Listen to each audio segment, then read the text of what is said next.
Okay, these are just for the people who might need to listen to the notes again or who were absent, because we're going to do these in class on Monday. Okay, on Friday we did notes on sequences, which generated lists of numbers, meaning that our terms had commas in between them. So all we were doing was listing the numbers. If we took those commas and replaced them with plus signs, then we've developed what we call a series instead. This is called a finite sequence because it's got a fixed length. And so this would just have 4 terms in it. This would be a finite series, and it would be what we would call the fourth sum of that series. Now, if we look at the type of list that we had, the numbers went from 2 to 6 to 10 to 14. So that meant that we had an arithmetic, and then that our common difference was 4. We were increasing by 4 each time. And there's a formula that hopefully we can quickly prove to you for finding the sum of those terms without actually having to manually add them up. And we're going to have you guys check it both ways, of course. But if I look just at this short list, the 2 plus 6 plus 10 plus 14, this formula right here is a shortcut for the list, because what it does is it starts on the outside of the list and it pairs the numbers up. So these 2 numbers would get paired up and these 2 numbers would get paired up. And there's one of 2 ways of thinking about that. Okay, so if I look at this formula, there's 2 ways of writing it.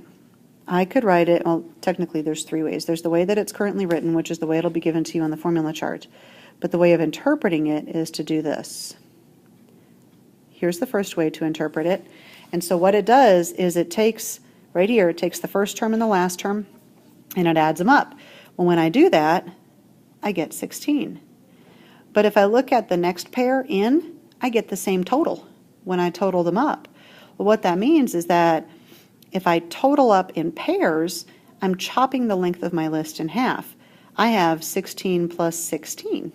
And that's what this does, is it takes the total length of the list, which is n, and it chops it in half. So what this part right here is saying is that every pair of terms will have the same sum, starting from the outside and working in. And what that does is it chops the length of your list in half. The other way of looking at it is this way. And some people have a real strong preference for which way they do it. Okay? And so what this way is saying instead, let's choose a different color, is if we look here, it says we're adding 2 numbers together and dividing by 2. Well, that's the average. So if I did that instead, if I went up here and I crossed out my 16s, if I took these 2 numbers, added them together and divided by 2, I would get an average value of 8. If I did the same thing here, I would still get an average value of 8. But that means that each of these 4 terms would have an average value of 8. And so what I would have is I would have 4 8s. That would still add up to 32. So the length of my list is no longer chopped in half. So if we average the numbers, then we're giving each term the same average value. So n still stays the same number of terms. Or we can pair up and find the total of every pair of numbers, and that chops the length of our list in half. And those are just 2 ways of interpreting this formula. So you can do that. What that also means is that you can do that order of operations in either order. Okay? So if I looked right here, it says find the sum of the first 25 terms of this arithmetic series. So we know it's arithmetic, so we're being asked for the 25th partial sum. According to that formula, what that means we're going to do is we're going to do 25 times term 1 plus term 25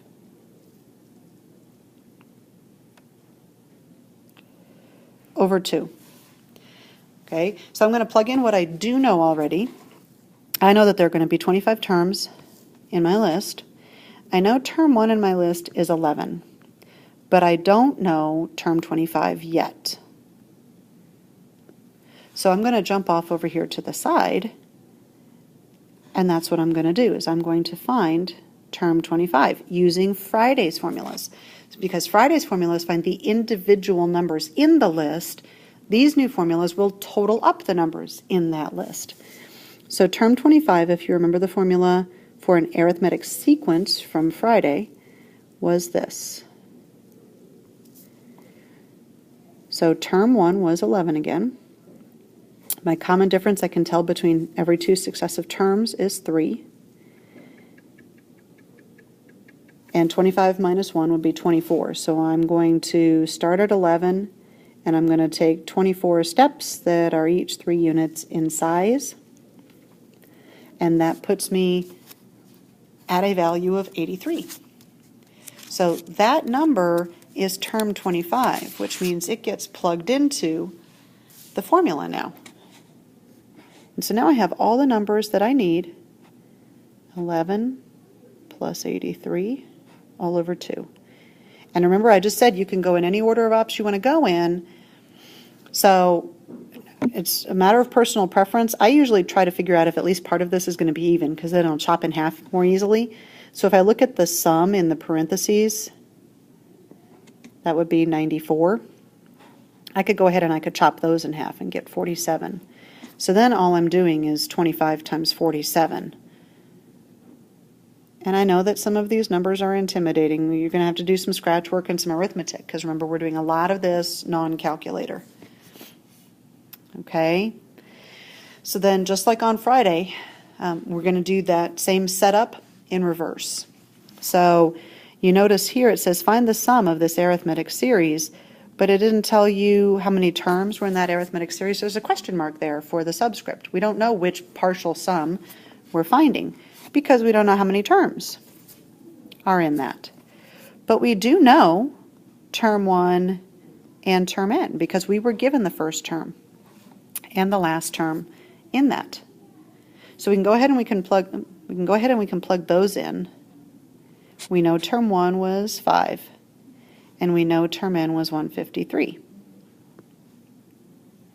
We just need to figure out n. And so once again, we jump off to the side and we go back to Friday's formulas.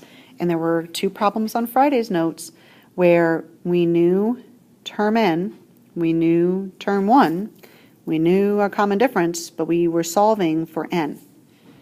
And that's what we need. We need to know how many numbers are in this list.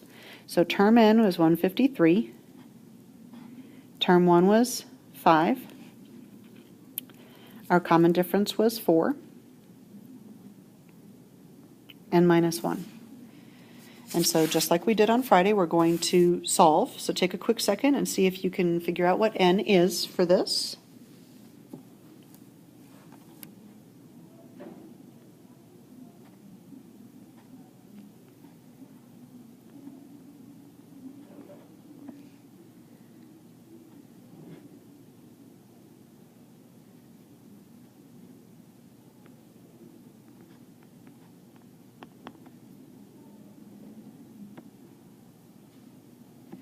And hopefully you figured out that n was 38. So this term, let me change colors again. This term right here was the 38th number in the list, which means that's what we're totaling up, is we are totaling up 38 numbers in our list, so we are finding the 38th partial sum. And so once again, I can go in a couple of different orders, but this time around I'm going to go ahead and just, for the practice of it, I'm going to divide those 2 first. So I get 19. The 5 plus the 153 is 158. And then I multiply, and I should get 3,002. So that is the sum of those first 38 terms in that arithmetic series. Okay? Now a geometric series is much more difficult to prove, so we're not going to bother. Okay, we're going to just ask you guys to trust us on this one. Okay, so when you want the sum of the first n terms of a geometric series, you need the first term, you need your common ratio. That's it. You don't need the last number in that series. So if it said find the sum of the first 10 terms, I'm asking you to find the 10th partial sum, so we can make sure you guys are paying attention to all the different terminology. 10th partial sum of this geometric series. And the biggest issue that people have with this is the order of operations. Okay, so my first term was 2, 1 minus, and here's where people are going to go wrong. And I'm going to write it wrong for just a split second. I want you guys to see if you pay attention. Okay, my common ratio is -3, and I'm going to the power of 10, all over 1 minus, and then my common ratio again was -3. Has anybody spotted the mistake? I'm hoping that some people have. The mistake is right here. You have to put that common ratio in parentheses just right there. That's it. Because if you don't, then people automatically assume that this negative and this negative are always going to cancel and become a positive. Order of operations says the first thing you have to do is you have to raise this to that power. Once you've done that, if it's a negative number, then the negatives will cancel. But you can't count on that, and that will screw up your answers every time. You don't need the parentheses down here because nothing's being raised to a power. You're just doing 1 minus something.